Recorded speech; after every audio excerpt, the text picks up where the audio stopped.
Assemblée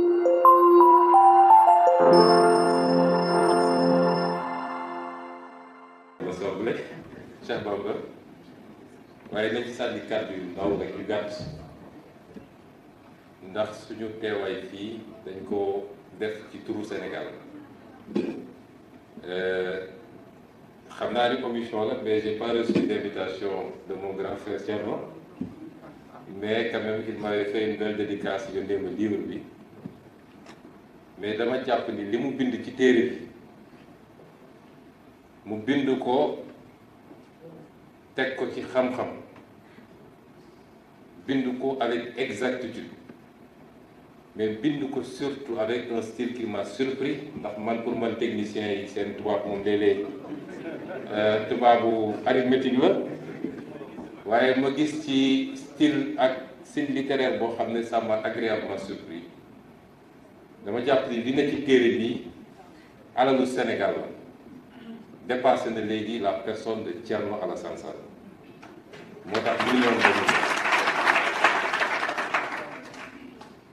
ñu am lu bëri lu ñu yokk ci bi ñuy jàng téere bi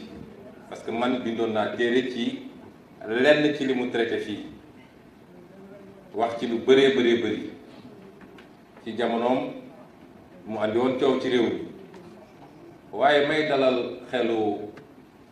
étudiant boobu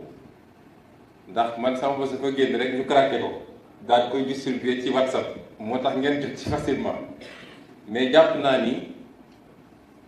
bu dee nit jël na temps jël effort am jël lépp jël aussi ay risques liggéey lu mel nii ñun ñëpp mën nañu góorgóorlu doxantu ci librairie bi jënd ko ndax loolu mooy dooleel production bi pour mu gën a mën a sottiwaat yeneen kon ab appel bu ñuy lancer Sénégalais yi la rek bépp Sénégalais bu mën a lire bu dee it téere bi waaye li mu ci xaw a jaaxal mooy page yi bëri na waaye bu dee mën nañ ko sotti ci suñuy langue yu nit ñi gën a war a mën a wax fii ba ñépp jot si parce que li ne ci téere bi Sénégalais bu ne war naa xam lu mu doon ba ñépp mën a jot ci li nekk ci biir téere bi c'est extrêmement important parce que problème bi ñu gën a am mooy problème mu divulgation du message contenu dans les livres man gëm naa ni Sénégal yëpp bu ñu mënoon jot ci loolu bien que ñun dañuy indexer tout le temps la capacité d'indignation des Sénégalais souvent on se pose des questions mais jàpp naa ni li mu bind fii su ci ñëpp jotoon dina am lu mu yëngal ci ñoom man bi may jàng téere bi fi ma ci tolloon man dafa am lu bëri loo xam ne ba may bind mënu moon jot ci yooyu information moom da ko génne te pour le faire il a fallu beaucoup de courage parce que Sénégal loo wax ñu ne secret d'état homme d'état Sénégal mooy koo xam ne gannaaw bi nga bokkee ci càcc mi sàcc ba doyal boo génnee da ngay tëj si gémmiñ toog loolu mooy homme d'état secret d'état au Sénégal li ñu bëgg a gëm loolu ni mooy homme d'état loolu du homme d'état dëgg tu es là d'abord pour le peuple lépp loo xam ne luy gàllankoor peuple bi la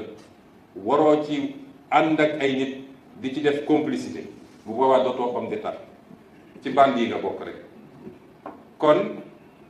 sama appel mooy na Sénégalais yépp approprié wu livre bi ku ci taayal dëgg nag mun nga dooree page 339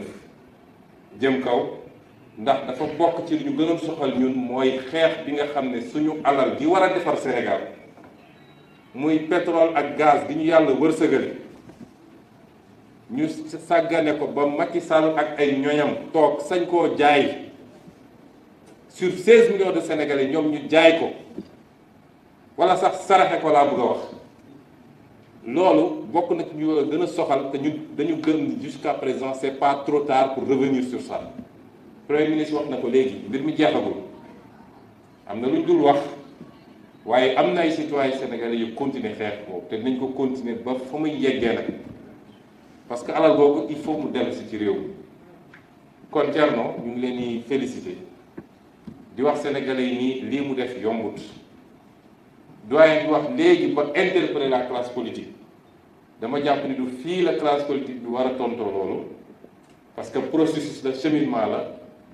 mais classe politique bi tam am na droit légitimement renvoyer la même question au peuple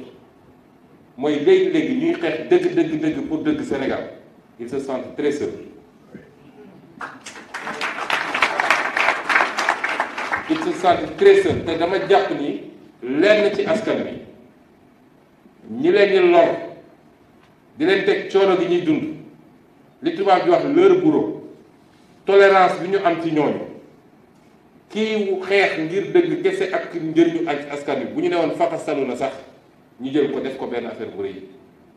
mais ki ñu leen naan chaque jour seeni milliards jaar na fii yow mi koy wax sax ba moytu yow la ñu muy joxañ ne kii dafa bëri wax kii moom dénoncé rek la fi nekkee waaye li tax ñuy dénoncé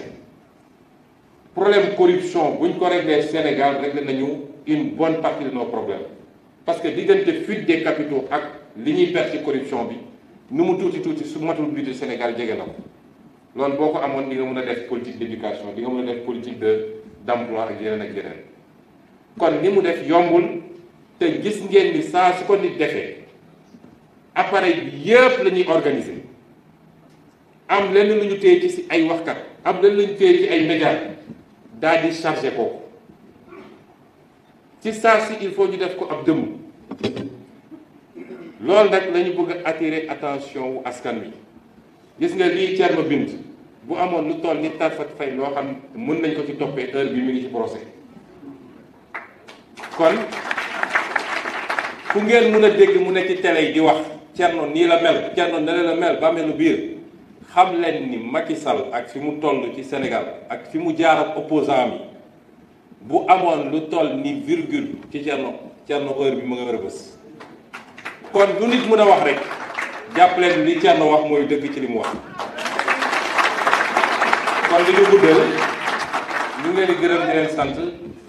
di ñaan yàlla yu mel ni yàgg fi am c'est un plaisir de voir ñu fi teew yëpp ñoom doyen Lamine Diallo ñoom Bougane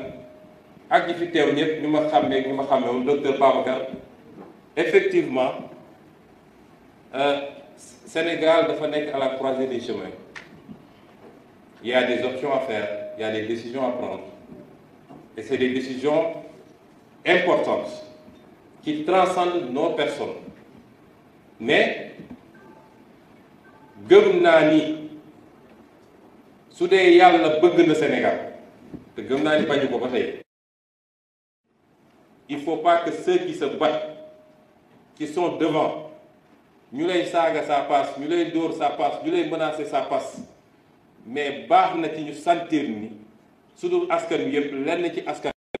ñu ngi seen gannaaw te am nañu solidarité boobu seen gannaaw loolu bu amee rek defe naa dina gën a yombal lépp wasalaam jërëjëf. Merci beaucoup, Lucien. On peut considérer que... awma fasaxa wala éloquence mon cher collègue la soble Cheikh Bamba waaye nañ ci sànni kàddu yu ndaw rek yu gàtt